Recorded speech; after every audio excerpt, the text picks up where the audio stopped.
ನಿವೇಶನ ರಹಿತರಿಗೆ ನಿವೇಶನ ನೀಡಲು ಕಾಯ್ದಿರಿಸಿರುವ ಜಾಗದಲ್ಲಿ ಕೂಡಲೇ ನಿವೇಶನ ಹಂಚಿಕೆ ಮಾಡಬೇಕು ಹಾಗೂ ತಾಲೂಕಿನ ವಿವಿಧ ಗ್ರಾಮ ಪಂಚಾಯಿತಿ ವ್ಯಾಪ್ತಿಯಲ್ಲಿರುವ ಎಲ್ಲ ನಿವೇಶನ ರಹಿತರಿಗೆ ನಿವೇಶನ ಹಂಚಿಕೆ ಮಾಡಲು ಸರ್ಕಾರಿ ಜಾಗ ಕಾಯ್ದಿರಿಸಬೇಕು ಎಂದು ಒತ್ತಾಯಿಸಿ ಭಾರತ ಕಮ್ಯುನಿಸ್ಟ್ ಪಕ್ಷದ ಮುಖಂಡರು, ಕಾರ್ಯಕರ್ತರು ಸೋಮವಾರ ಕಳಸ ಪಟ್ಟಣದ ಗ್ರಾಮ ಪಂಚಾಯಿತಿ ಕಚೇರಿ ಎದುರು ಧರಣಿ ನಡೆಸಿದರು.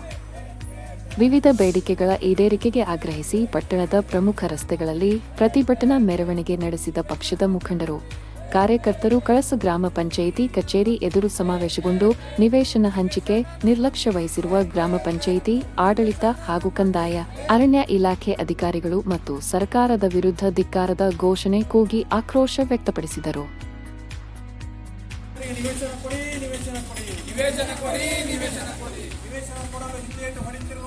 ತಾಲೂಕು ಪಂಚಾಯತಿ ಅಧಿಕಾರಿಗಳಿಗೆ ಜನಪ್ರತಿನಿಧಿಗಳಿಗೆ ಕಳೆದ 15 ವರ್ಷದಿಂದ ನಿವೇಶನ ರೈತರ ಹೋರಾಟವನ್ನು ಹತ್ತಿಕ್ಕಿರ್ತಕ್ಕಂಥ ಅಧಿಕಾರಿಗಳಿಗೆ ಹೇಳಿದಿಕ್ಕಾರ. ನಿವೇಶನ ರೈತರ ಹೋರಾಟಕ್ಕೆ ಜಯವಾಗಲಿ, ಜಯವಾಗಲಿ. ಹಾಗೆಯೇ ಕುದುರೆಮುಖ ದಿನಗೂಲಿನಪ್ಪರು ನಿರಾಶ್ರಿತರು ಕಂಪನಿ ಕಳ್ಕೊಂಡಿರ್ತ ಕಂಪನಿ 2000 ಡಿಸೆಂಬರ್ 31ರಲ್ಲಿ ಅದನ್ನ ಮುಚ್ಚೋಯ್ತು. ಅಲ್ಲಿ ದುಡಿತಕ್ಕಂಥ ಕಾರ್ಮಿಕರು ಸುಮಾರು 200 ಕುಟುಂಬಗಳು ಬೀದಿ ಬಂತು. ಆ ಸಂದರ್ಭದಲ್ಲಿ ನಾವು ಅವರಿಗೆ ಪುನರ್ವಸತಿ ಕೊಡಬೇಕಂತಕ್ಕಂಥ ಒಂದು ಹೋರಾಟವನ್ನ ಅವತ್ತೇ ಡಿಸೆಂಬರ್ 31ರಂದು ನಾವು ಬಂಜಿನ ಮೆರವಣಿಗೆ ಮುಖಾಂತರ ಅಧಿಕಾರಿಗಳು ಮತ್ತು ಸರ್ಕಾರವನ್ನ ಗಮನ ಸೆಳೆತಕ್ಕಂಥ ಕೆಲಸವನ್ನು ಮಾಡಿದ್ವಿ. ಆ ಜಾಥಾ ಹಂಗೆ ಚಳವಳಿ ಗಂಜಿ ಕೇಂದ್ರ ಸುಮಾರು 2 ತಿಂಗಳು ನಡೀತು. ಆ ನಂತರ ನಾವು ಆ ಜಾಥಾವನ್ನ ಇಲ್ಲಿಂದ ಕುದುರೆಮುಖದಿಂದ ಚಿಕ್ಕಳೂರವರೆಗೂ ಜಾಥಾವನ್ನ ತಗೊಂಡು ಹೋಗಿ ಜಿಲ್ಲಾಧಿಕಾರಿ ಕಚೇರಿ ಮುಂದೆಗಳೇ ಸುಮಾರು 29 ದಿನಗಳ ಕಾಲ ಚಳವಳಿ ನಡೀತು.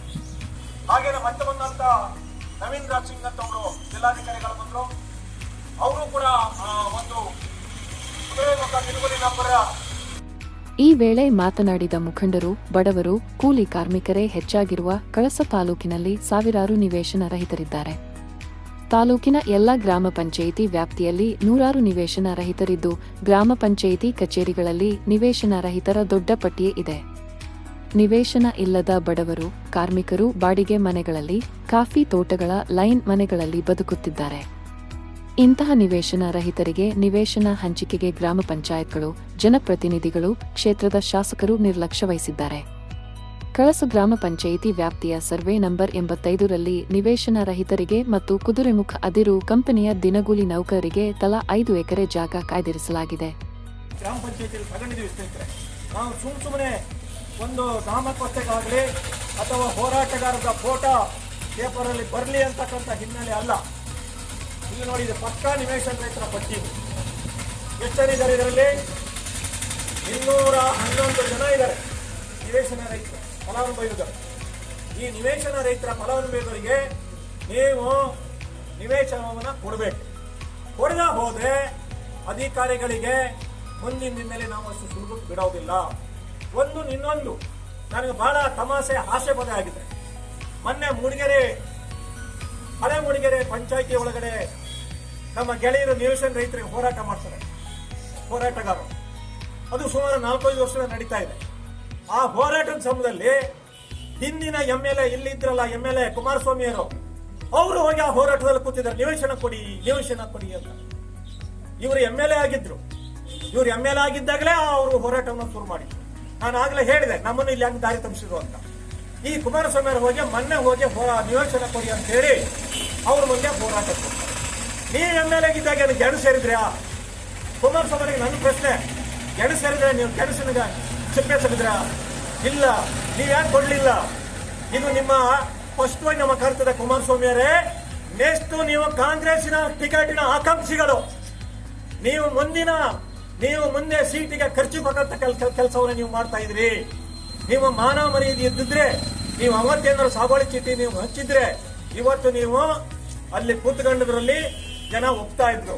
ನೆಕ್ಸ್ಟ್ ನೀವು ಕಾಂಗ್ರೆಸ್ಸಿನ ಟಿಕೆಟಿನ ಆಕಾಂಕ್ಷಿ ಆಗಿರೋದ್ರಿಂದ ನೆಕ್ಸ್ಟ್ ದಿನ ಬೇಳೆ ಕಾಳು ಬೇಯಿಸ್ಕೊಳ್ಳೋಕ್ಕೋಸ್ಕರ ಈಗಿನ ಮೇಲೆ ಹಿಂದಕ್ಕೆ ಮುಂದೆ ಹೋಗಬೇಕಾಗಿದೆ ನಿಮ್ಗೆ. ಅದಕ್ಕೋಸ್ಕರ ನಿವೇಶನ ರೈತರ ಹೋರಾಟದಲ್ಲಿ ಹೋಗಿ ಮುಖ ತೋರಿಸ್ತೀವಿ. ಇಡೀ ನಿಮ್ಮ ಅವಧಿಯೊಳಗೆ ನಾವು ನಿಮ್ಮ ಸರ್ಕಾರ ಇದ್ದಾಗಲೇ 29 ಗ್ರಾಮ ಪಂಚಾಯತಿ ಒಳಗಡೆ ಜನಜಾಗೃತಿ ಜಾಥಾವನ್ನು ತಗೊಂಡೋಗ್ರೆ ನಾವು ಯಾಕೆ ಕೊಡ್ಲಿಲ್ಲ? ಇದಕ್ಕೆ ಪ್ರಶ್ನೆ ಬೇಕು. ಹಾಗಾಗಿ ನಿಮ್ಮ ಬೂಟಾಟಿಕೆ ರಾಜಕಾರಣ ಬೇಡ. ನೀವು ಹೋರಾಟ ಕಟ್ತೀರಾ, ಇಡೀ 29 ಗ್ರಾಮ ಪಂಚಾಯತ್ ಒಳಗೆ ಕಟ್ಟಿ, ನೀವು ನಿತ್ಯ ಸಾಗುವಳಿ ಚೀಟಿ ಹರಿಸಿ, ಈಗ ಮುಖ ತೋರಿಸಿ ನೀವಲ್ಲಿ ಹೋರಾಟ ಮಾಡಿದ್ರು ಕುಮಾರಸ್ವಾಮಿ ಅಂತಕ್ಕಂಥ ಹೆಸರು ತಗೊಳ್ತಕ್ಕಂಥ ನೀವು ಇದಕ್ಕೆ ಮುಂದಾಗ್ಬೇಡಿ. ಜನ ನಿಮಗೆ ಮುಗಿದ ಆಚೆ ಕಳಿಸ್ತಾರೆ. ಇದು ನನ್ನ ಸ್ಪಷ್ಟವಾಗಿರ್ತಕ್ಕಂಥ ಮಾತಿದು. ಹಾಗಾಗಿ ಈಗಿನ ಶಾಸಕರೇ, ನೀವು ನಿಮ್ಮ ಸರ್ಕಾರ 5 ಗ್ಯಾರಂಟಿಗಳನ್ನ ಈಗಾಗಲೇ ಘೋಷಣೆ ಮಾಡಿದೆ, ಅದು ಜನ ತಲುಪಿದೆ. ಹಾಗಾಗಿ ಈ ನಿವೇಶನ ರೈತರ ವಿಚಾರದಲ್ಲಿ ನೀವು ಗಂಭೀರವಾಗಿ ಇದನ್ನು ತಗೊಳ್ಬೇಕು. ನಿಮ್ಮ ಅವಧಿ ಒಳಗೆ ಅಧಿಕಾರಿಗಳಿಗೆ ಹೇಳಬೇಕು, ನೀವು ಡೈರೆಕ್ಷನ್ಸ್ ಕೊಡಬೇಕು. ಎಲ್ಲೆಲ್ಲಿ ನಿವೇಶನದಾತರ ಭೂಮಿಯನ್ನು ಗುರುತು ಮಾಡಿದ್ದಾರೆ ಅಲ್ಲಿ ಸಾಗುವಳಿ ಚೀಟಿ ಹಂಚತಕ್ಕಂಥ ಕೆಲಸದಲ್ಲಿ ನಿಮ್ಮ ಕಾರ್ಯವೈಖರಿ ಬಹಳ ಮುನ್ನಿರಬೇಕು ಅಂತಕ್ಕಂಥ ಮನವಿಯನ್ನ ನಾವು ಇವತ್ತು ನಿಮ್ಮ ಮುಂದೆ ಮನವಿ ಮಾಡ್ಕೊಳ್ತಾ ಇದ್ದೀವಿ. ಹೀಗಾಗಿ ಇವತ್ತು ಈ ಹೋರಾಟಕ್ಕೆ ಎಲ್ಲರೂ ಕೂಡ ನೀವು ಕೆಲಸ ಕಾರ್ಯವನ್ನೆಲ್ಲ ಬಿಟ್ಟು ಬಂದಿದ್ರೆ ಸ್ನೇಹಿತರೆ, ಎಲ್ಲ ಬರವಣಿಗಳು ನಿಮಗೆ ನಾನು ಈ ಸಂದರ್ಭದಲ್ಲಿ ಈ ಕಾರ್ಯಕ್ರಮಕ್ಕೆ ಸ್ವಾಗತವನ್ನು ಕೋರ್ತೇನೆ. ಹಾಗೇನೆ ಪೊಲೀಸ್ ಮಿತ್ರರು ಮತ್ತು ಮಾಧ್ಯಮದರು ಈ ಹೋರಾಟವನ್ನ ಜನರಿಗೆ ತಲುಪತಕ್ಕಂಥ, ಜನಪ್ರತಿನಿಧಿ ತಲುಪತಕ್ಕಂಥ ಕೆಲಸವನ್ನ ಬಹಳ ನಮಗೆ ಸಹಕಾರವನ್ನು ನೀಡ್ತಾ ಇದ್ದೀವಿ. ಹಾಗಾಗಿ ಗೆಳೆಯರಿಗೂ ಕೂಡ ನಾನು ಸ್ವಾಗತವನ್ನ ಕೋರಿ ಮುಂದಿನ ವಿಚಾರವನ್ನ ತಾಲೂಕು ಕಾರ್ಯದರ್ಶಿ ಅವರು ಪ್ರಸ್ತಾಪ ಮಾಡ್ತಾರೆ. ಆ ನಂತರ ರಮೇಶ್ ಅವರು ಮಾತಾಡ್ತಾರೆ. ಆದ ನಂತರ ನಾವು 3 ಮನವಿಯನ್ನ ರೆಡಿ ಮಾಡಿದೀವಿ. ಮಹಾರಾಷ್ಟ್ರರು ಬಂದು ಇಲ್ಲಿ ಮನವಿ ತಗೊಳ್ಬೇಕು, ತಾಲೂಕ್ ಪಂಚಾಯತ್ ಅವರು ಕೂಡ ಇಲ್ಲಿ ಬಂದು ಮನವಿ ತಗೊಳ್ತಕ್ಕಂಥ ಕೆಲಸವನ್ನ ಮಾಡಿ ಮುಂದೆ ನಾವೇನ್ ಮಾಡ್ತೀವಿ ಅಂತಕ್ಕಂಥದ್ದು ಬಹಿರಂಗವಾಗಿ ಜನರಿಗೆ ಹೇಳ್ತಕ್ಕಂಥ ಕೆಲಸವನ್ನ ಮಾಡಬೇಕು. ಮುಂದೆ ಮತ್ತೆ ನಾವು ಹೋರಾಟವನ್ನು ಯಾವ ರೀತಿ ಕಟ್ಟಬೇಕು ಅಂತಕ್ಕಂಥ ಕೂತು ಈ ಸರಿ ಸುಮ್ಮನೆ ಆಗೋದಿಲ್ಲ. ಈ ಸರಿ ನಾವು ಸಾಗುವಳಿ ಚೀಟಿನ ಹಕ್ಕುಪತ್ರನ ತಗೊಂಡೇ ನಾವು ಮನೆ ಹೋಗೋದು. ಏನಂತೀರಾ? ಈ ನಿರ್ಧಾರಕ್ಕೆ ನೀವು ಬರಬೇಕು. ನಿಮಗೆ ಈ ಸರಿ ಸಾಗುವಳಿ ಚೀಟಿನ ಕೊಡೋವರೆಗೂ ನಾವು ಈ ಹೋರಾಟದಿಂದ ಸರಿಯೋದಿಲ್ಲ. ರೆಡಿ ಇದೆ, ಭೂಮಿ ರೆಡಿ ಇದೆ, ಕೊಡ್ಲಿಕ್ಕೆ ತಯಾರಿಲ್ಲ. ಮೊದಲೆಲ್ಲ ಸರ್ಕಾರಿ ನೌಕರರಂದ್ರೆ ದೇವರ ಕೆಲಸ, ಸರ್ಕಾರಿ ನೌಕರಿ ಸಿಕ್ಕುದಂದ್ರೆ ನಾವೆಲ್ಲ ಕೆಲಸ ಮಾಡುವುದು ದೇವರ ಕೆಲಸ ಅನ್ನುವ ಒಂದು ಇದೆ ಇತ್ತು. ಈಗ ಸರ್ಕಾರಿ ಕೆಲಸ ಅಂದ್ರೆ ಉಸೂಲಿ ಕೆಲಸ. ಇವತ್ತು ಯಾಕೆ ಈ ನಿವೇಶನ ಹಂಚಿಕೆ ಆಗ್ತಾ ಇಲ್ಲ ಅಂದ್ರೆ, ಈ ನಿವೇಶನ ಬಡವರಿಗೆ ನಿವೇಶನ ಹಂಚುವುದರಲ್ಲಿ ಸರ್ಕಾರಿ ಅಧಿಕಾರಿಗಳಿಗಾಗಲಿ ಚುನಾಯಿತ ಪ್ರತಿನಿಧಿಗಳಿಗಾಗಲಿ ಲಾಭ ಇಲ್ಲ. ಲಾಭ ಇದ್ದಿದ್ರೆ ಇಷ್ಟೊತ್ತೊಳಗೆ ಆಗ್ಬಿಡ್ತಿತ್ತು. ಯಾಕೆಂದ್ರೆ 94C ಅಲ್ಲಿ ಇವತ್ತು ದುಡ್ಡು ಕೊಟ್ರೆ 25,000 ಕೊಟ್ರೆ ಸಾಗುವಳಿ ಚೀಟಿ ಮನೆಗೆ ಬಂದ್ಬಿಡ್ತದೆ. ಆದರೆ ಜಾಗದಲ್ಲಿರುವ ಅಕೇಶಿಯ ನೆಡುತೋಪ ತೆರವಿಗೆ ಇದುವರೆಗೂ ಕ್ರಮವಹಿಸದೆ ಬಡಜನರಿಗೆ ಅನ್ಯಾಯ ಮಾಡಲಾಗುತ್ತಿದೆ ಎಂದು ಆರೋಪಿಸಿದರು. ಅರಣ್ಯ ಇಲಾಖೆಯವರು ನೆಡುತೋಪು ತೆರವು ಮಾಡುತ್ತಿಲ್ಲ ಎಂದು ಗ್ರಾಮ ಪಂಚಾಯಿತಿ ಅಧಿಕಾರಿಗಳು ಸಬೂಬು ಹೇಳುತ್ತಿದ್ದಾರೆಯೇ ಹೊರತು ಮರಗಳ ತೆರವಿಗೆ ಅರಣ್ಯ ಇಲಾಖೆ ಮೇಲೆ ಒತ್ತಡ ಹಾಕುವ ಕೆಲಸ ಮಾಡುತ್ತಿಲ್ಲ. ಇದರಿಂದ ಮನೆ ಇಲ್ಲದ ನೂರಾರು ಬಡ ಕುಟುಂಬಗಳು ಅತಂತ್ರ ಸ್ಥಿತಿಯಲ್ಲಿ ಬದುಕುವಂತಾಗಿದೆ ಎಂದ ಅವರು, ಸಂಸೆ ಗ್ರಾಮ ಪಂಚಾಯಿತಿ ವ್ಯಾಪ್ತಿಯಲ್ಲೂ ನಿವೇಶನ ರಹಿತರಿಗಾಗಿ ಜಾಗ ಗುರುತಿಸಿದ್ದರೂ ನಿವೇಶನ ಹಂಚಿಕೆ ಮಾಡಿಲ್ಲ. ಮರಸನಿಗೆ ತೋಟದೂರು ಗ್ರಾಮ ಪಂಚಾಯಿತಿ ವ್ಯಾಪ್ತಿಯಲ್ಲಿ ನಿವೇಶನ ಹಂಚಿಕೆಗೆ ಸರ್ಕಾರಿ ಜಾಗ ಲಭ್ಯವಿದ್ದರೂ ಜಾಗ ಕಾಯ್ದಿರಿಸಲು ಗ್ರಾಮ ಪಂಚಾಯಿತಿ ಕಂದಾಯ ಇಲಾಖೆ ಅಧಿಕಾರಿಗಳು ಮುಂದಾಗಿಲ್ಲ. ಬಡವರ ಸಮಸ್ಯೆಗಳಿಗೆ ಜನಪ್ರತಿನಿಧಿಗಳು, ಸರ್ಕಾರಿ ಅಧಿಕಾರಿಗಳು ಸ್ಪಂದಿಸುತ್ತಿಲ್ಲ. 2005ರಿಂದ ಇಷ್ಟರವರೆಗೆ ಎಷ್ಟು ಜನ MLAಗಳು ಬಂದವರು? ಒಂದು ನಿಂಗಯ್ಯನವರು ಬಂದು ಹೋಗಿದ್ದಾರೆ, ಇನ್ನು ಕುಮಾರಸ್ವಾಮಿ ಅವರು 2 ಪೀರಿಯಡ್ ಪೂರೈಸಿದ್ದಾರೆ. ಈಗ ಹೊಸದಾಗಿ ಯುವಕರಾಗಿರುವಂತಹ ನಯನಾ ಮೋಟಮ್ಮನವರು 1.5 ವರ್ಷ ಕಳೆಯಿತು. ನಿವೇಶನ ರೈತರ ಪಟ್ಟಿಯಲ್ಲಿರುವುದು ಹೆಚ್ಚಿನದು. ಈ ನಿವೇಶನ ರೈತರಲ್ಲಿ ಪರಿಶಿಷ್ಟ ಜಾತಿ, ಪರಿಶಿಷ್ಟ ಪಂಗಡದ ಜನರು ಹೆಚ್ಚಿನ ಸಂಖ್ಯೆಯಲ್ಲಿ ಈಗ ಮಹಿಳೆಯರಿದ್ದಾರೆ ಕಾಣ್ತದೆ. ನಾವೇನು ಹೇಳಬೇಕಾಗಿದ್ದಿಲ್ಲ. ನಿವೇಶನಕ್ಕೆ ವಂಚಿತರಾದವರು, ಫಾರಂ ನಂಬರ್ 53ಯಲ್ಲಿ ವಂಚಿತರಾದವರು, 94C ಯಲ್ಲಿ ವಂಚಿತರಾದವರು, ಮೂಡಿಗೆರೆ ಕ್ಷೇತ್ರದಲ್ಲಿ ಎಲ್ಲರೂ ಪರಿಶಿಷ್ಟ ಜಾತಿಯ, ಪರಿಶಿಷ್ಟ ಪಂಗಡದ ಜನರೇ ವಿನ ಬೇರೆ ಯಾರೂ ಅಲ್ಲ. ಈ ಕ್ಷೇತ್ರವನ್ನು ಸ್ವಾತಂತ್ರ್ಯ ಬಂದಲ್ಲಿಂದಲೂ ಕೂಡ ಮೂಡಿಗೆರೆ ಕ್ಷೇತ್ರವನ್ನು ಪರಿಶಿಷ್ಟ ಜಾತಿಯ ಜನ ಜಾಸ್ತಿ ಇದ್ದಾರೆ. ಅವರಿಗೆ ಅವರ ಕೆಲಸಕ್ಕೋಸ್ಕರ ಅವರ ಒಂದು ಜಾತಿಯವರನ್ನೇ ಈ ಕ್ಷೇತ್ರದಲ್ಲಿ MLA ಮಾಡಬೇಕು, ಶಾಸಕರು ಮಾಡಬೇಕು. ಅವರು ಹೋಗಿ ಅವರ ಜನರಿಗೆ ಸರಿಯಾದ ಒಂದು ನಿಲುವನ್ನು ಹೇಳಿ ವಿಧಾನಸಭೆಯಲ್ಲಿ ಚರ್ಚೆ ಮಾಡಬೇಕು, ಅವರಿಗೆ ಪೂರಕ ವ್ಯವಸ್ಥೆಯನ್ನು ಮಾಡಬೇಕು. ಈ ಹಿನ್ನೆಲೆಯಲ್ಲಿ ಈ ವಿಧಾನಸಭಾ ಕ್ಷೇತ್ರವನ್ನು ಪರಿಶಿಷ್ಟ ಜಾತಿಗೆ ಮೀಸಲಿಟ್ಟಿದೆ ಸರ್ಕಾರ. ಆದ್ರೂ ಕೂಡ ಇದು ಕೆಲಸ ಆಗ್ತಾ ಇಲ್ಲ, ಬಡವರಿಗೆ ಕೆಲಸ ಆಗ್ತಾ ಇಲ್ಲ ಅಂದ್ರೆ ಏನರ್ಥ? ಕಳಸ ಗ್ರಾಮ ಪಂಚಾಯತಿ ಬಹಳ ದೊಡ್ಡ ಗ್ರಾಮ ಪಂಚಾಯತಿ. ಮಾನ್ಯ ಇಲ್ಲಿರ್ತಕ್ಕಂತ ಎಲ್ಲಾ ಗ್ರಾಮ ಪಂಚಾಯತಿ ಸದಸ್ಯರಲ್ಲಿ ನಾನು ವಿನಂತಿ ಮಾಡ್ತಾ ಇದ್ದೀನಿ, ರಾಜೀವ್ ಗಾಂಧಿ ವಸತಿ ನಿಗಮದ ಏನು ವೆಬ್ಸೈಟ್ ಇದೆ ಈಗಾಗಲೇ ಚಾಲನೆ ಕೊಟ್ಟಿದ್ದಾರೆ. ಇಲ್ಲಿ ನಿಮ್ಮ ಗ್ರಾಮ ಪಂಚಾಯತಿ ವ್ಯಾಪ್ತಿಯಲ್ಲಿರ್ತಕ್ಕಂತ ಬಡವರನ್ನ ಗುರುತು ಮಾಡಿ, ನಿವೇಶನ ರೈತರನ್ನ ಗುರುತು ಮಾಡಿ ಈ ಪಂಚಾಯತಿ ಒಳಗೆ ತಂದು ಅವರ ಪಟ್ಟಿಯನ್ನು ಸೇರಿಸಿ ಅಂತಕ್ಕಂಥ ಒತ್ತಾಯವನ್ನ ಸಂಬಂಧಪಟ್ಟ ಗ್ರಾಮ ಪಂಚಾಯತಿ ಸದಸ್ಯರಲ್ಲಿ ನಾನು ವಿನಂತಿ ಮಾಡ್ತಾ ಇದ್ದೀನಿ. ಯಾಕಂದ್ರೆ ಇವತ್ತು ಬಹಳಷ್ಟು ಜನ ಕಳಸ ಇವತ್ತು 211 ಜನ ಇದ್ದಾರೆ, ಇನ್ನು ಅದಕ್ಕಿಂತ 3 ಪಟ್ಟು ನಿವೇಶನ ರೈತರು ಮಾಹಿತಿ ಕೊರತೆಯಿಂದ ಇವತ್ತು ನಿವೇಶನಕ್ಕಾಗಿ ಹೆಸರನ್ನ ನೋಂದಣಿ ಮಾಡಿಲ್ಲ. ಹಾಗಾಗಿ ಅವರ ಎಲ್ಲರಲ್ಲಿ ನಾನು ಈ ಒಂದು ಪ್ರತಿಭಟನಾ ಸಭೆಯ ಮೂಲಕ ವಿನಂತಿ ಮಾಡ್ತಾ ಇದ್ದೀನಿ, ತಾವೆಲ್ಲರೂ ಕೂಡ ಈ ದೇಶದ ನಿಜವಾದ ಪ್ರಜೆಗಳು. ಹಾಗಾಗಿ ತಾವು ನಿವೇಶನಕ್ಕಾಗಿ ಅರ್ಜಿಯನ್ನ ಹಾಕೋಬೇಕು ಅಂತಕ್ಕಂಥ ವಿನಂತಿಯನ್ನ ಮಾಡ್ತಾ ಇದ್ದೀನಿ ಬಂಧುಗಳೇ. ಈಗಾಗಲೇ ತಮ್ಗೆ ಗೊತ್ತಿದೆ, ಬುಧವಾರ ಕಳಸ ಬಂದ್ ಅಂತಕ್ಕಂಥ ಈಗಾಗಲೇ ಎಲ್ಲ ಕಡೆ ಪ್ರಚಾರ ನಡೀತಾ ಇದೆ. ಯಾಕೆ ಬಂದ್ ಆಗ್ತಾ ಇದೆ ಇವತ್ತು ನೀವು ಯೋಚನೆ ಮಾಡಿ. ಕಳಸ ಇವತ್ತು ಯಾಕೆ ಬಂದ್ ಆಗ್ತಾ ಇದೆ? ಏನು ಅವರ ಬಹಳ ಮುಖ್ಯವಾದ ಬೇಡಿಕೆ ಇರ್ತಕ್ಕಂಥದ್ದು ಒತ್ತುವರಿಯನ್ನ ತೆರವು ಮಾಡಬೇಡಿ ಅಂತಕ್ಕಂಥ. ಒತ್ತುವರಿ ತೆರವಿನ ಬಗ್ಗೆ ಮಾತಾಡ್ತಕ್ಕಂಥ ಇಲ್ಲಿರ್ತಕ್ಕಂಥ ಜನಪ್ರತಿನಿಧಿಗಳಿಗೆ ನಾನು ಸವಾಲಾಗ್ತಾ ಇದ್ದೀನಿ. ಕಳೆದ 25 ವರ್ಷದಿಂದ ಬೀದಿಯಲ್ಲಿ ಹೋರಾಟ ಮಾಡ್ತಕ್ಕಂಥ ನಿವೇಶನ ರೈತರ ಬಗ್ಗೆ ಒಂದೇ ಒಂದು ಬಾರಿ ಆದ್ರೂ ವಿಧಾನಸಭೆಯಲ್ಲಿ ಮಾತಾಡಿದಿರಾ? ಇಲ್ಲಿರ್ತಕ್ಕಂಥ ಅಧಿಕಾರಿಗಳ ಮುಖ್ಯವಾಗಿ ಗಂಭೀರವಾಗಿರ್ತಕ್ಕಂಥ ನಿವೇಶನ ಸಮಸ್ಯೆಯನ್ನ ಇತ್ಯರ್ಥ ಮಾಡಲಿಕ್ಕೆ ಇವತ್ತು ತಾವು ಯಾವ ರೀತಿಯ ಯೋಚನೆ ಮತ್ತು ಯೋಜನೆಗಳನ್ನು ಹೊಂದಿದ್ದೀರಿ ಅಂತಕ್ಕಂಥದನ್ನ ಬಹಿರಂಗಪಡಿಸಬೇಕು ಅಂತಕ್ಕಂಥ ಒತ್ತಾಯವನ್ನ ನಾನು ಮಾಡ್ತಾ ಇದ್ದೀನಿ. ನಾಳಿನ ಬುಧವಾರ ಹೋರಾಟ ಕೂಡ ಇದೇ ರೀತಿಯ ಹೋರಾಟ. ಬಡವರನ್ನ ತೋರಿಸಿ ತಮ್ಮ ಭೂಮಿಯನ್ನ ಉಳಿಸ್ಕೋಬೇಡಿ ಅಂತಕ್ಕಂಥ ಮಾತನ್ನ ನಾನು ಬಹಿರಂಗವಾಗಿ ಹೇಳ್ತೀನಿ. ಯಾಕೆಂದ್ರೆ ಈ ಭಾಗದಲ್ಲಿ 600 ಎಕರೆ ಏನು ಪಕ್ಕಾ ಭೂಮಿ ದಾಖಲಾತಿ ಇರ್ತಕ್ಕಂಥವ್ರು ಕೂಡ ಇವತ್ತು 100 ಎಕರೆ 200 ಎಕರೆ ಭೂಮಿಯನ್ನ ಒತ್ತುವರಿ ಮಾಡಿದ್ದಾರೆ. ಇವತ್ತು ನಾನೇ ಈಗ ಏನು ಕಂದಾಯ ಇಲಾಖೆಗೆ ದೂರು ಸಲ್ಲಿಸಿರ್ತಕ್ಕಂಥ ಅಧಿಕೃತ ಪ್ರತಿ ಕಳೆದ 19 ವರ್ಷಗಳಿಂದ ತಾಲೂಕಿನಲ್ಲಿ ನಿವೇಶನ ರಹಿತರು ಹೋರಾಟ ಮಾಡುತ್ತಿದ್ದರು. ತಾಲೂಕು, ಜಿಲ್ಲಾಡಳಿತ, ಕ್ಷೇತ್ರದ ಶಾಸಕರು ಹಾಗೂ ರಾಜ್ಯ ಸರ್ಕಾರ ಇದಕ್ಕೂ ತಮಗೂ ಸಂಬಂಧವೇ ಇಲ್ಲ ಎಂಬಂತೆ ಇದ್ದಾರೆ. ಈ ನಿರ್ಲಕ್ಷ್ಯವನ್ನು ಸಹಿಸಲು ಸಾಧ್ಯವಿಲ್ಲ. ಜಿಲ್ಲಾಡಳಿತ ಹಾಗೂ ಗ್ರಾಮ ಪಂಚಾಯಿತಿ ಅಧಿಕಾರಿಗಳು ಎಲ್ಲಾ ನಿವೇಶನ ರಹಿತರಿಗೂ ನಿವೇಶನ ಹಂಚಿಕೆ ಮಾಡಬೇಕು. ತಪ್ಪಿದಲ್ಲಿ ಕಂದಾಯ, ಅರಣ್ಯ ಇಲಾಖೆ ಹಾಗೂ ಗ್ರಾಮ ಪಂಚಾಯಿತಿ ಕಚೇರಿಗಳ ಎದುರು ಅನಿರ್ದಿಷ್ಟಾವಧಿ ಧರಣಿ ನಡೆಸಲಾಗುವುದು ಎಂದು ಎಚ್ಚರಿಸಿದರು. ಧರಣಿ ಬಳಿಕ ಗ್ರಾಮ ಪಂಚಾಯಿತಿ, ಅರಣ್ಯ ಇಲಾಖೆ ಅಧಿಕಾರಿಗಳಿಗೆ ಮುಖಂಡರು ಮನವಿ ಸಲ್ಲಿಸಿದರು. ಸಿಪಿಐ ಪಕ್ಷದ ಮುಖಂಡರಾದ ಲಕ್ಷ್ಮಣಾಚಾರ್, ಗೋಪಾಲ್ ಎನ್ ಶೆಟ್ಟಿ, ಕೆಳಗೂರು ರಮೇಶ್ ಧರಣಿ ನೇತೃತ್ವ ವಹಿಸಿದ್ದರು. ನಮ್ಮ ಹೋರಾಟ, ನೀವು ನಮ್ಮ ಜನರಿಗೆ ಸೈಟ್ ಕೊಡದೇ ಇರಬಹುದು, ಆದ್ರೆ ನಾವು ತಗೊಳಕ್ ಗೊತ್ತಿದೆ, ನಾವೇ ಮನೆ ಕಟ್ಟಿ ಕೂರ್ಲಿಕ್ಕೂ ಗೊತ್ತಿದೆ. ಅದನ್ನೇ ಕಳೆದ 6 ವರ್ಷದ ಹಿಂದೆ ಇದೇ ಕಳಸ ಭಾಗದಲ್ಲಿ ಮಾಡಿದೀವಿ. ಯಾವ ಪಂಚಾಯಿತಿ ಕೂಡ ಕಟ್ಟದೇ ಇರ್ತಕ್ಕಂಥ ಸಂಗಾತಿ ನಗರವನ್ನ ಕಟ್ಟಿದ್ದು ಭಾರತ ಕಮ್ಯುನಿಸ್ಟ್ ಪಕ್ಷ. ಇದೇ ನಮ್ಮ ಪಕ್ಕದಲ್ಲಿ ಕೆಳಗೂರು ಭಾಗ ಆಗಿರ್ಬೋದು, ಗಬ್ಗಲ್ ಭಾಗ ಆಗಿರ್ಬೋದು, ಇವತ್ತು ನಿವೇಶನ ರೈತರಿಗೆ ಇವತ್ತು ಸರ್ಕಾರಿ ಭೂಮಿಯನ್ನ ತೋರಿಸಿ ಅಲ್ಲಿ ಮನೆಗಳನ್ನ ಕಟ್ಟಿಸಿ ಯಾವ ಅಧಿಕಾರಿಗಳಿಗೂ ಬಂದ್ರು ಕೂಡ ಇವತ್ತು ನಮ್ಮ ಮನೆ ಅಂತಕ್ಕಂಥ ಘೋಷಣೆಯೊಂದಿಗೆ ನಾವು ಇವತ್ತು ನಿವೇಶನ ರೈತರನ್ನ ಕೂಡಿಸಿದೀವಿ. ಇವತ್ತು ಅದೇ ಹೋರಾಟವನ್ನು ನಾವು ಮಾಡ್ಬೇಕಾಗಿದೆ. ಯಾಕೆ ಮಾಡ್ಬೇಕಾಗಿದೆ? ಇವತ್ತು ನೀವು ಇಲ್ಲಿರ್ತಕ್ಕಂಥ ಅಧಿಕಾರಿಗಳು ಇವತ್ತು ನಿವೇಶನ ರೈತರನ್ನ ಇವತ್ತು ಜೀತ ಪದ್ಧತಿಯಂತೆ ನೋಡ್ತಾ ಇದ್ದೀನಿ. ಇವತ್ತು ನಮ್ಮ ನೇರ ಆರೋಪ ಇವತ್ತು, ಯಾಕಂದ್ರೆ ಇಲ್ಲಿರ್ತಕ್ಕಂಥ ಸರ್ಕಾರಿ ಭೂಮಿ ಹತ್ರ ಹೋದ್ರೆ ಇವತ್ತು ಅದು ಕೊಡ್ಲಿಕ್ಕೆ ಬರೋದಿಲ್ಲ. ಅದೇ ಇಲ್ಲಿರ್ತಕ್ಕಂಥ ಅಧಿಕಾರಿಗಳಿಗೆ ಇವತ್ತು ಅವ್ರ ಹೆಸರಲ್ಲಿ ತೋಟ ಮಾಡ್ಲಿಕ್ಕೆ ಇವತ್ತು ಆ ಸರ್ಕಾರಿ ಭೂಮಿ ಇವತ್ತು ಯೋಗ್ಯತೆ ಇದೆ. ಇವತ್ತು ಅದೇ ಸಾವಿರಾರು ಸಂಖ್ಯೆಯಲ್ಲಿ ಇರ್ತಕ್ಕಂಥ ಇದೇ ನಿವೇಶನ ರೈತರಿಗೆ ಆ ಭೂಮಿ ಕೊಡ್ಲಿಕ್ಕೆ ಇವತ್ತು ಆ ಭೂಮಿ ಏನು ಅಲ್ಲಿ ಮೂಲಭೂತ ಸೌಕರ್ಯ ಇಲ್ಲ, ಈ ಭೂಮಿ ಕೊಡ್ಲಿಕ್ಕೆ ಬರೋದಿಲ್ಲ. ಅದೇ ಅಧಿಕಾರಿಗೆ ಇವತ್ತು ಅದೇ ಜಮೀನನ್ನು ಇವತ್ತು ರೆಕಾರ್ಡ್ ಮಾಡ್ಲಿಕ್ಕೆ ಆ ಭೂಮಿ ಏನು ಯೋಗ್ಯವಾದ ಭೂಮಿ ಇವತ್ತು ಯಾಕೆ ಇವತ್ತು ಈ ಪರಿಸ್ಥಿತಿ ಬಂದಿದೆ? ಯಾಕಂದ್ರೆ ನಮಗೆ ಪ್ರಚಾರದ ಹುಚ್ಚಿಲ್ಲ.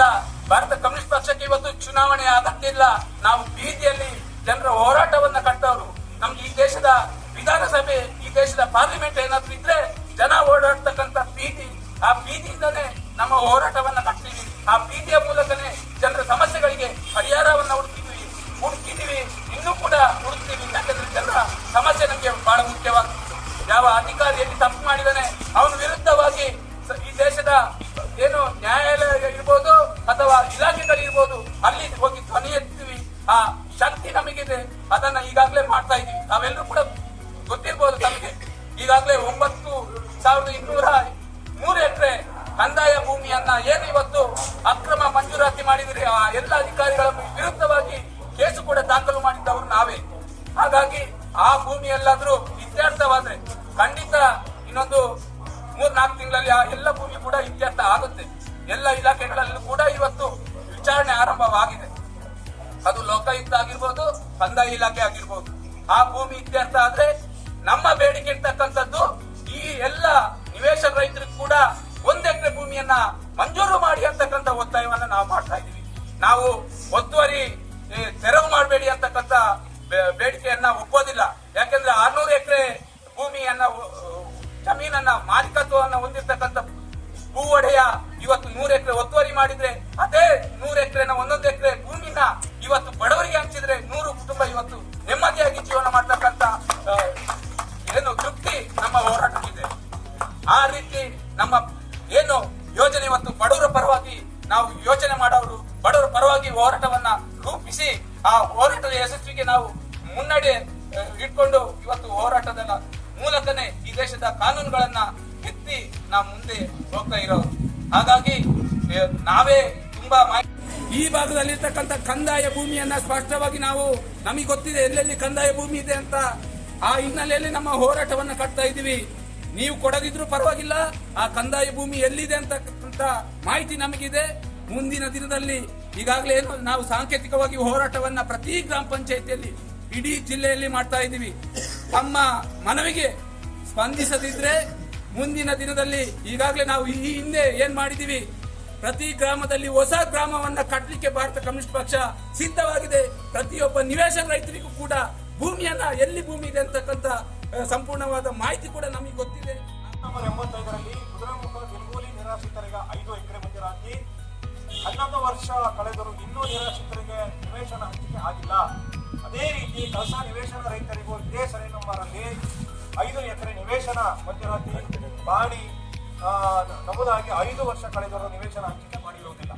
ಸಂಸೆ ಗ್ರಾಮ ಪಂಚಾಯಿತಿ 265 ನಿವೇಶನ ರೈತರಿಗೆ 5 ಎಕರೆ ಮಂಜೂರಾದರೂ ಇನ್ನೂ ನಿವೇಶನ ಹಂಚಿಕೆ ಮಾಡಿಲ್ಲ.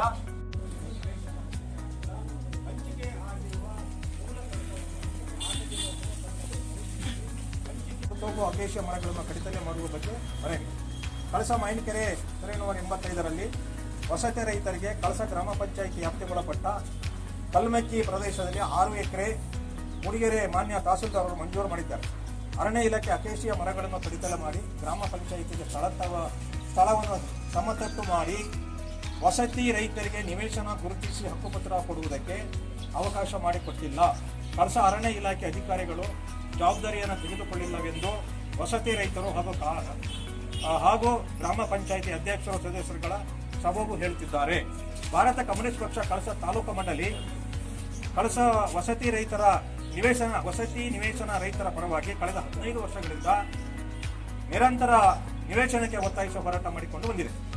ನಿವೇಶನ ಹಂಚಿಕೆ ವಿಳಂಬ ಆಗುತ್ತಿರುವ ವಿಚಾರವನ್ನು ಗಮನಿಸಿ ಪುನಃ ಹೋರಾಟಕ್ಕೆ ಚಾಲನೆ ನೀಡಿದ್ದೇವೆ.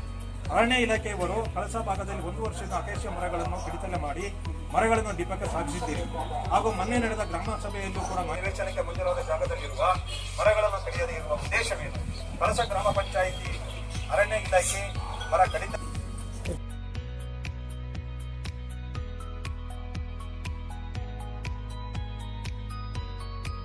ಇದು 6 ಎಕರೆ ಕಲ್ಮಕ್ಕಿ ಜಾಗ ಏನಿದೆ ಇದ್ರ ಬಗ್ಗೆ ಆಗ್ಲೇ ಈಗ ಮಾನ್ಯ ಶಾಸಕರ ಗಮನಕ್ಕೂ ತಂದಿದ್ದೀವಿ. ಅವರು ಕೂಡ ಇದ್ರ ಬಗ್ಗೆ ಹಿರಿಯ ಅಧಿಕಾರಿಗಳ ಜೊತೆ ಮಾತಾಡಿದ್ದಾರೆ. ಈಗಾಗಲೇ ಈ ಫೈಲು ಈಗ ಮೊದಲು ಇಲ್ಲೇ ಇತ್ತು, ಈಗ ಬೆಂಗಳೂರಿಗೆ ಹೋಗಿ ಹೆಡ್ ಆಫೀಸ್ ಅಲ್ಲಿ ಇದೆ. ಹೆಡ್ ಆಫೀಸ್ ಇಂದ ಫೈಲು ಒಂದು ನಮ್ದು ರೀಜನಲ್ ಎಂಪವರ್ಡ್ ಕಮಿಟಿ ಅಂತ ಇದೆ. ಅಲ್ಲಿ ಯಾವುದೇ ಅಕೇಶಿಯ ಇರ್ಬೋದು, ಯಾವುದೇ ದೊಡ್ಡ ಸಂಖ್ಯೆಯಲ್ಲಿ ಮರ ಕಡಿತಲೆ ಆಗ್ಬೇಕಾದ್ರೆ ಅಲ್ಲಿ ಹೋಗಿ ಅಪ್ರೂವ್ ಆಗ್ಬೇಕದು. ಈಗ ಕಳೆದ ವಾರ ಅಲ್ಲಿಗೆ ಹೋಗಿದೆ ಆಗ್ಲೇ ಫೈಲ್ ಅದು ಅಪ್ರೂವಲ್ಗೆ. ಅಲ್ಲಿ ಈಗ ಅವರು ಒಂದು ಮಂತ್ಲಿ ಒನ್ಸ್ ಅಥವಾ 15 ಡೇಸ್ ಒಂದು ಮೀಟಿಂಗ್ ಮಾಡ್ತಾರೆ. ಎಲ್ಲ ಅಧಿಕಾರಿಗಳು ಮತ್ತೆ ಅದರಲ್ಲಿ ಪ್ರತಿನಿಧಿಗಳು ಇರ್ತಾರೆ. ಆ ಮೀಟಿಂಗ್ ಅಲ್ಲಿ ಕ್ಲಿಯರ್ ಆದ ತಕ್ಷಣ ಅದನ್ನ ನಾವು ಕ್ಲಿಯರ್ ಮಾಡಿ ಕೊಡ್ತೀವಿ. ಈಗ ಇಷ್ಟು ದಿನ ಅದೇನು ಮೂವ್ಮೆಂಟ್ ಆಗಿರ್ಲಿಲ್ಲ, ಈಗ ಅಲ್ಲಿಗೆ ಹೋಗಿದೆ, ಕಮಿಟಿಗೆ ಹೋಗಿದೆ, ಅಲ್ಲಿ ಮಂಡನೆ ಆಗಿ ಅದು ಅಪ್ರೂವಲ್ ಆದ ತಕ್ಷಣ ಆ ಮರಗಳನ್ನ ಖಂಡಿತ ತೆರವು ಮಾಡ್ಕೊಡ್ತೀವಿ ಇರ್ತಕ್ಕಂಥದ್ದು. ಅಲ್ಲೂ ಕೂಡ ಬಹಳ ಜನ ವಸತಿ ರೈತರು ಸೆಡ್ ಹಾಕಿ ಕೂತ್ಕೊಂಡು ಒತ್ತಾಯಿಸ್ತಿದ್ದಾರೆ. ಆ ಭಾಗದಲ್ಲಿ ಯಾರು ಬಂದಿದ್ದೀರಾ? ಕೈ ಎತ್ತಿ ನೋಡೋಣ. ಕುಂಬ್ಳಾಡಿಕೆ 153 ಕುಂಬ್ಳಾಡಿಕೆಯಿಂದ ಯಾರು ಬಂದಾರೆ? ಇದು ನಾವು ಈಗ ಹೇಳಬೇಕಾಗಿರೋದು ನಮ್ಮ ತಾಲೂಕ್ ಪಂಚಾಯತಿ ಅಧಿಕಾರಿಯವರಿಗೆ. ಮಾನ್ಯ ಕಾರ್ಯನಿರ್ವಹಣಾಧಿಕಾರಿಗಳು ಕಳಸ ತಾಲೂಕ್ ಪಂಚಾಯತಿ ಕಳಸ ತಾಲೂಕು ಜಿಲ್ಲೆ ಮಾಯಿನಕೆರೆ ಗ್ರಾಮ ಸರ್ವೆ ನಂಬರ್ 53ರಲ್ಲಿ ವಸತಿ ರೈತರಿಗೆ ನಿವೇಶನಕ್ಕೆ ಭೂಮಿ ಮಂಜೂರಾಗಿದ್ದು ಅರಣ್ಯ ಇಲಾಖೆ ಮರ ಕಡಿತಲೇ ಮಾಡಿದ್ದು ಸ್ಥಳ ಸಮತಟ್ಟು ಮಾಡುವ ಬಗ್ಗೆ.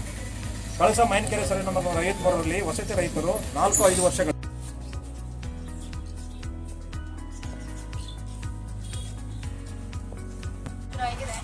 ಸಂಬಂಧಪಟ್ಟ ಹಾಗೆ ನೀವು ಹೇಳಿದ ಹಾಗೆ 93 ಏನು ಪುರಾಣಗಳಿಂದ ರೆಲಾಟ್ ಮುಖಾಂತರ ಹಿಂದೆ ಮಾಡಿದ್ದಾರೆ. ಆನಂತರ ಈಗ ಹಕ್ಕುಪತ್ರವನ್ನು ಕೊಡುವಂತ ಒಂದು ಪ್ರಕ್ರಿಯೆ ನಡೀತಾ ಇದೆ. ಒಂದಷ್ಟು ವಿಳಂಬಗಳು ಕೂಡ ಆಗಿದೆ ಅನ್ನೋದು ಕೂಡ ಸ್ಪಷ್ಟ. ಆದ್ರೆ ಈಗ ಎಲ್ಲಾನು ಮುಗಿದಿದೆ. ಇವನ್ ಸೈಟ್ ಕಲ್ಲೆಲ್ಲ ಹಾಕುತ್ತೆಲ್ಲ ರೆಡಿಯಾಗಿದೆ. ಏನೋ 75 ಹಕ್ಕುಪತ್ರಗಳು ಬಂದಿದೆ. ಹಕ್ಕುಪತ್ರಗಳು ಈಗ ತಹಸೀಲ್ದಾರ್ ಆಫೀಸಲ್ಲಿ ಅವರ ಸಹಿಗಾಗಿ ಅಲ್ಲಿದೆ. ಆದ ಕಾರಣಕ್ಕಾಗಿ ಸಹಿ ಆದ ತಕ್ಷಣ ನಾವು ಅದನ್ನು ಹಂಚುವಂತ ಕಾರ್ಯಕ್ರಮವನ್ನು ಗ್ರಾಮ ಪಂಚಾಯತ್ ತಾಲೂಕ್ ಪಂಚಾಯತ್ ಮುಖಾಂತರ ಮಾಡ್ತಾ ಇದ್ದೇವೆ.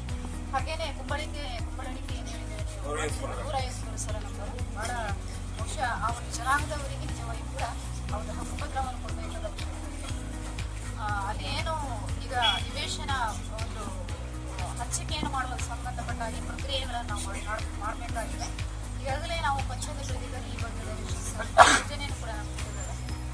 ಶೀಘ್ರವಾಗಿ ಕೂಡ ಅದನ್ನು ನಿವೇಶನವನ್ನು ಮಾಡುವಂತಹ ಒಂದು ಪ್ರಕ್ರಿಯೆಯನ್ನು ನಾವು ಕೈಗೊಳ್ಳುತ್ತಿದೆ. ಹಾಗೇನೆ ಆ ಸಂಬಂಧಪಟ್ಟ ಸಮುದಾಯ ವರ್ಗಗಳಿಗೆ ಶೀಘ್ರವಾಗಿ ಹಕ್ಕುಪತ್ರವನ್ನು ವಿತರಿಸುವಂಥ ಕ್ರಮವನ್ನು ಕೂಡ ನಾವು ಪಂಚಾಯತಿ ಕೂಡ ಸರ್ಕಾರಿ ಭೂಮಿ ಕೆಲವು ಲಭ್ಯ ಇಲ್ಲ. ಅದನ್ನು ನಮ್ಮ ಗಮನಕ್ಕೂ ಕೂಡ ನಾವು ತಂದಿದ್ದೀವಿ. ಈಗ ನಮ್ಮ ಮರಸಣಿಗೆ ಪಂಚಾಯತ್ನಲ್ಲಿ ಅಲ್ಲಿ ಅರಣ್ಯ ಅಧಿಕಾರಿಗಳು ಇದ್ದಾರೆ. ಅವರು ಡೀಮ್ಡ್ ಅಲ್ಲಿ ಅವ್ರು ಗುರುತು ಮಾಡಿರ್ತಕ್ಕಂಥ ಜಾಗ ಏನಿದೆ ಅದು ಡೀಮ್ಡ್ ಅಂತ ಹೇಳಿ ಅದನ್ನು ಕ್ಯಾನ್ಸಲ್ ಮಾಡಿದ್ವಿ. ನಾವೀಗ ಪರ್ಟಿಕ್ಯುಲರ್ ಆಗಿ ಅಲ್ಲಿ ಕಂದಾಯ ಭೂಮಿ ಎಲ್ಲಿದೆ ಅಂತಕ್ಕಂಥದ್ದನ್ನ ಮಾಹಿತಿಯನ್ನು ನಿಮಗೆ ಕೊಟ್ಟಿದ್ದೀವಿ. ಪಂಚಾಯತಿ ನೋಡಿ ಉಪಾಧ್ಯಕ್ಷರು ಇಲ್ಲೇ ಇದ್ದಾರೆ. ರೆಸಲ್ಯೂಷನ್ ಮಾಡಿ ಕೂಡ ನಿಮ್ಗೆ ಕಳಿಸಿದ್ದಾರೆ, ಪಂಚಾಯತಿಯಿಂದ ಕಳಿಸಿದ್ದಾರೆ. ಸರ್ವೆ ನಂಬರ್ 109ರಲ್ಲಿ 28 ಎಕರೆ ಜಾಗ ಇದೆ ಇವತ್ತು.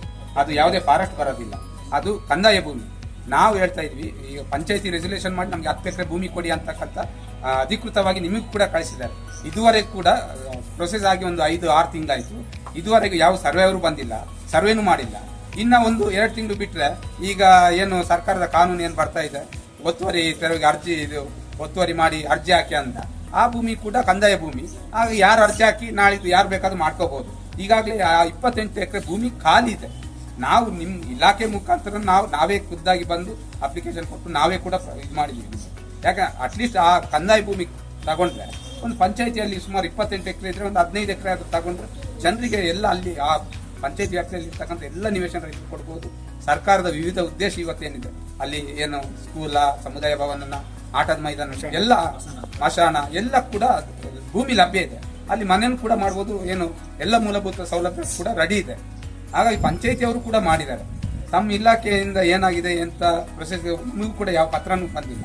ಸರ್ವೆ ಅವರು ಇದುವರೆಗೂ ಕೂಡ ಸರ್ವೆಗೂ ಕೂಡ ಬಂದಿಲ್ಲ. ನೀವು ಹೇಳಿದ ಅಂಶ ನನಗೆ ಗಮನಿಸಿದೆ. ಈಗಾಗಲೇ ನಾವು ಕಳಸ ತಾಲೂಕಿನಿಂದ ಹೊಸದು ಏನು ಒಂದು ಕಚೇರಿ ನಿರ್ವಹಣೆ ಆ ಸಂದರ್ಭದಲ್ಲಿ ನಾವೆಲ್ಲ ಅಧ್ಯಕ್ಷರು ಜೊತೆಗೆ ಪಿಡಿಒ ಜೊತೆಗೆ ಕಳಸ ತಾಲೂಕು ವ್ಯಾಪ್ತಿಯ 6 ಪಂಚಾಯತಿಗಳು ಏನಿದೆ ಅಲ್ಲಿ ಏನು ನಿವೇಶನ ಹಂಚಿಕೆ ಸಂಬಂಧಪಟ್ಟಾಗಿ ನಾವು ಕ್ರಮ ಕೈಗೊಳ್ಳಬೇಕು ಅನ್ನೋದ್ರ ಜೊತೆ ಒಂದಿಗೆ ಸಮಾಲೋಚನಾ ಸಭೆಯನ್ನು ಕೂಡ ನಾವು ಈಗಾಗಲೇ ನಡೆಸಿದ್ದೇವೆ. ಉಪಾಧ್ಯಕ್ಷರು ಕೂಡ ಆ ಸಭೆಯಲ್ಲಿ ಇದ್ರು. ಗೊತ್ತಾಯ್ತಾ? ನಾವೇನ್ ಮಾಡ್ತೇವೆ ಅಂದ್ರೆ ಹಂತ ಹಂತವಾಗಿ ಒಂದು ಪ್ರೋಸೆಸ್ ಅನ್ನು ಪ್ರಕ್ರಿಯೆಯನ್ನು ತಗೊಳ್ಳಿಕ್ಕೆ ನಾವು ನೋಡ್ತಾ ಇದ್ದೇವೆ. ವಿಶೇಷವಾಗಿ ಈಗ ನೀವು ಹೇಳಿದಾಗೆ ಹೊರನಾಡು ಈ ಪ್ರದೇಶ ವ್ಯಾಪ್ತಿಯಲ್ಲಿ ಜನರಿಗೆ ನಿವೇಶನವನ್ನು ಕೊಡುವಂತ ಒಂದು ಏನು ಅನಿವಾರ್ಯತೆ ಇದೆ. ಯಾಕಂದ್ರೆ ಅಷ್ಟು ಜಾಗಗಳು ಇದೆ. ನೀವು ಹೇಳಿದಾಗೆ 28 ಎಕರೆ ಏನು ರೆವಿನ್ಯೂ ಲ್ಯಾಂಡ್ ಇದೆ ಅದನ್ನು ಹಂಚುವಂತ ಒಂದು ಪ್ರಕ್ರಿಯೆ ನಮ್ಮ ಕಡೆಯಿಂದ ಆಗಬೇಕಾಗಿದೆ. ನಾವು ಇದಕ್ಕೆ ಒತ್ತನ್ನು ನೀಡ್ತಾ ಇದ್ದೇವೆ. ಹೆಚ್ಚಿನ ಅಂಶ ನಾವು ಯಾವಾಗಲೂ ಕೂಡ ಬಹುಶಃ ಕಂದಾಯ ಇಲಾಖೆ ಜೊತೆಗೆ ನಾವು ಅರಣ್ಯ ಇಲಾಖೆ ಜೊತೆಗೆ ನಾವು ಸಂಪರ್ಕದಲ್ಲಿದ್ದೇವೆ. ಮುಂದಿನ ದಿನಗಳಲ್ಲಿ ಇದನ್ನು ಹಂತವಾಗಿ ನಮ್ಮ ಕಡೆಯಿಂದ ಮಾಡಲಿಕ್ಕೆ ನಾನು ಖಂಡಿತವಾಗಿ ಪ್ರಯತ್ನ ಇವರಿಗೆ ಅಧ್ಯಕ್ಷರು ಮತ್ತು ಸದಸ್ಯರು ಆಶ್ರಯ ಸಮಿತಿ ಮೂಡಿಗೆರೆ, ವಿಧಾನಸಭಾ ಕ್ಷೇತ್ರ ಸಮಿತಿ ಮೂಡಿಗೆರೆ, ಮಾನ್ಯರೇ, ಕಳಸ ಪಂಚಾಯತ್ ಅಭಿವೃದ್ಧಿ ಅಧಿಕಾರಿಗಳ ಮುಖಾಂತರ ವಿಷಯ ಕಳಸ ಗ್ರಾಮ ಪಂಚಾಯತ್ ವ್ಯಾಪ್ತಿಯ ನಿವೇಶನ ರೈತರಿಗೆ ನಿವೇಶನ ಹಂಚಿಕೆ ಹಾಗೂ 94 ಅಡಿಯಲ್ಲಿ ಹಕ್ಕುಪತ್ರ ವಿಳಂಬ ಬಗ್ಗೆ ಕಳಸ ಗ್ರಾಮ ಪಂಚಾಯತ್ ವ್ಯಾಪ್ತಿಯಲ್ಲಿ ಹಲವಾರು ನಿವೇಶನ ರೈತರ ಪಟ್ಟಿ ಈಗಾಗಲೇ ಇದೆ. ಹಾಗೆ ಹಲವಾರು ಜನ ನಿವೇಶನ ರೈತರು ಪಟ್ಟಿಯಿಂದ ಹೊರಗೆ ಕೂಡ ಇದ್ದಾರೆ. ಪಂಚಾಯಿತಿ ವ್ಯಾಪ್ತಿಯಲ್ಲಿರುವ ನಿವೇಶನ ರೈತರನ್ನು ಗುರುತುಪಡಿಸಲು ಮತ್ತು 94 ಬರುತ್ತಿದ್ದೇವೆ. ಈ ವಿಚಾರವನ್ನು ತಾವು ಈ ಭಾಗದ ಜನಪ್ರತಿನಿಧಿಯಾಗಿ ಹಾಗೂ ಆಶ್ರಯ ಸಮಿತಿ ಅಧ್ಯಕ್ಷರೇ ಆಗಿರುವುದರಿಂದ ಕಳಸ ಗ್ರಾಮ ಪಂಚಾಯತ್ ಮುಂದೆ ಪ್ರತಿಭಟನೆ ವ್ಯಕ್ತಪಡಿಸಿ ನಿವೇಶನ ರೈತರ ಪರವಾಗಿ ಪಂಚಾಯಿತಿ ಅಭಿವೃದ್ಧಿ ಅಧಿಕಾರಿಗಳ ಮುಖಾಂತರ ಮನವಿಯನ್ನು ಮಾಡುತ್ತಿದ್ದೇವೆ. ತುರ್ತು ಅಗತ್ಯ ಕ್ರಮ ವಹಿಸಲು ಅಧಿಕಾರಿಗಳಿಗೆ ಸೂಕ್ತ ಆದೇಶ ನೀಡಬೇಕೆಂದು ಹಾಗೂ 94C ಅಡಿಯಲ್ಲಿ ಫಲಾನುಭವಿಗಳಿಗಾಗಿ ಕಡತ ತಯಾರಿಸಿ ಹಕ್ಕುಪತ್ರ ವಿತರಣೆ ಮಾಡಲು ಒತ್ತಾಯಿಸುತ್ತೇವೆ. ವಂದನೆಗಳೊಂದಿಗೆ ಗೋಪಾಲನ್ ಶೆಟ್ಟಿ ಕಳಸ ತಾರೀಕು ದೇಸಿ.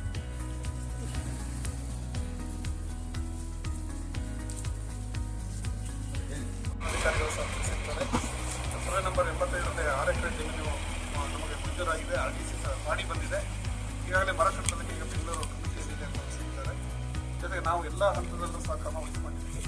ಜೊತೆಗೆ ಈಗ ನಮ್ಮ ಯುವ ಮೇಡಮ್ ಹೇಳಿದಾಗೆ ನಾವು 85ರಲ್ಲೇ ಸಹ ಈಗ ಹಕ್ಕುಪತ್ರದಿಂದ ರೆಡಿ ಮಾಡಿ ಅದು ಸಹ ಒಂದು ವಾರದೊಳಗೆ ನಾವು ಹಕ್ಕುಪತ್ರ ತಹಶೀಲ್ದಾರ್ ಸೈನ್ ಆದರೆ ಕೂಡಲೇ 75 ಜನಕ್ಕೆ ಹಕ್ಕುಪತ್ರ ಸಿಗುತ್ತೆ. ಅದಾದ ನಂತರ ಈಗ 153ರಲ್ಲಿ ಈಗ ಯುವ ಮೇಡಮ್ ಸಹ ತಿಳಿಸಿರ್ತಾರೆ.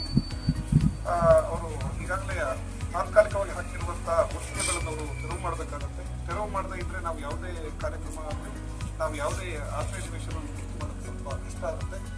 ಅದಕ್ಕೆ ನಿಮ್ಮೆಲ್ಲರನ್ನ ವಿಶ್ವಾಸ ತಗೊಂಡು ನಾವು ಎಲ್ಲ ನಮ್ಮ ಚುನಾಯಿತ ಪ್ರತಿನಿಧಿಗಳು ಹಾಗೂ ಅಧಿಕಾರಿಗಳನ್ನ ಎಲ್ಲ ಸೇರಿ ನಾವು ಕ್ರಮ ವಹಿಸಿ ಆದಷ್ಟು ಬೇಗ ಹಕ್ಕುಪತ್ರ ಕೊಡಲಿಕ್ಕೆ ಮಾಡ್ತೀವಿ. ಜೊತೆಗೆ ಈಗಾಗಲೇ ನಾವು ಗ್ರಾಮ ಸಭೆಯಲ್ಲಿ ಸಹ ತಿಳಿಸಿದ್ದೀವಿ. ನಿವೇಶನ ರೈತರು ಇನ್ನೂ ಯಾರಾದರೂ ಉಳ್ಕೊಟ್ಟಿದ್ರೆ ಅರ್ಜಿ ಕೊಟ್ಟಿದ್ದಾರೆ. ಅದೀಗ ಸಹ ನಮಗೆ ಆನ್ಲೈನ್ ಸೀಟಲ್ಲಿ ಓಪನ್ ಇದೆ. ದಯವಿಟ್ಟು ಕೆಲವರು ಆಧಾರ್ ಕಾರ್ಡ್ ಕೊಟ್ಟಿಲ್ಲ, ರೇಷನ್ ಕಾರ್ಡ್ ಕೊಟ್ಟಿಲ್ಲ, ಏನೋ ಸಣ್ಣ ಪುಟ್ಟ ಸಮಸ್ಯೆಗಳು ಸಹ ಕಾಣಿಸ್ಕೊಂಡಿದೆ. ದಯವಿಟ್ಟು ಅಂಥವರು ಡಾಕ್ಯುಮೆಂಟ್ಸ್ ಎಲ್ಲ ಇವಾಗ ಕೊಡಿ, ಆನ್ಲೈನಲ್ಲಿ ಎಂಟ್ರಿ ಮಾಡಿ. ಮುಂದಿನ ದಿನಗಳಲ್ಲಿ ಈ ಆಶ್ರಯ ನಿವೇಶನ ಏನು ಸೇವೆಗಳು ಮಂಜೂರಾಗುತ್ತೆ ಅದರಲ್ಲಿ ಖಂಡಿತ ಅವಕಾಶ ಆಗುತ್ತೆ. ಎಲ್ಲರಿಗೂ ಒಳ್ಳೆಯದಾಗಲಿ. ನಮಸ್ಕಾರ. ವಿಡಿಯೋ ಇಷ್ಟ ಆದ್ರೆ ದಯವಿಟ್ಟು ಲೈಕ್ ಮಾಡಿ ಹಾಗೂ ಸಬ್ಸ್ಕ್ರೈಬ್ ಮಾಡಿ. ಪಕ್ಕದಲ್ಲಿ ಇರೋ ಬೆಲ್ ಐಕಾನ್ ಒತ್ತಿ ಮುಂಬರುವ ವಿಡಿಯೋಗಳ ನೋಟಿಫಿಕೇಶನ್ ಪಡೆದುಕೊಳ್ಳಿ ಹಾಗೂ ಈ ವಿಡಿಯೋನ ಶೇರ್ ಮಾಡಿ ಎಲ್ಲರೊಂದಿಗೆ ಹಂಚಿಕೊಳ್ಳಿ.